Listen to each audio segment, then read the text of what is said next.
இந்த மழை காலத்துல இப்படி தக்காளி ரசத்தை நான் சொல்ற மாதிரி நச்சுன்னு ஒரு 4 டிப்ஸை மட்டும் ஃபாலோ பண்ணி வச்சு பாருங்க, வேற லெவலா இருக்குங்க. ஸோ வாங்க எப்படி செய்யலான்னு பார்க்கலாம். இல்லை மொதல் டிப்ஸ் நல்லா பழுத்த பழமா எடுத்துக்கணுங்க.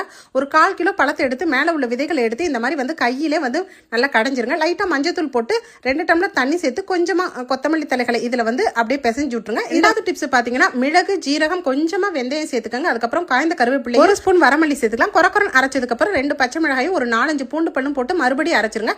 இப்போ புளி கரைசல் நெல்லிக்காய் அளவு இதை கரைச்சி இதோட சேர்த்து உப்பும் சேர்த்து கலக்கி வச்சுக்கலாம். ஸோ ரெடி ஆயிடுச்சு. 3வது டிப்ஸ் தாளிப்பு தாங்க. ஆயில் சேர்த்து கடுகுளுந்தம் பருப்பு சேர்த்து மிக்சியில் அரைச்ச விழுத போட்டு 2 வரமிளகாய் போட்டு கருவேப்பிலை போட்டு நல்லா வதக்கிடுங்க. இப்போ கரைசல் எல்லாத்தையும் சேர்த்து தேவையான அளவு உப்பு சேர்த்துட்டு அதுக்கப்புறம் கொஞ்சம் இந்த அரைச்ச விழுதையே சேர்த்துருங்க. அவ்வளோதாங்க. 4வது டிப்ஸ் வந்து துவரம் பருப்புங்க.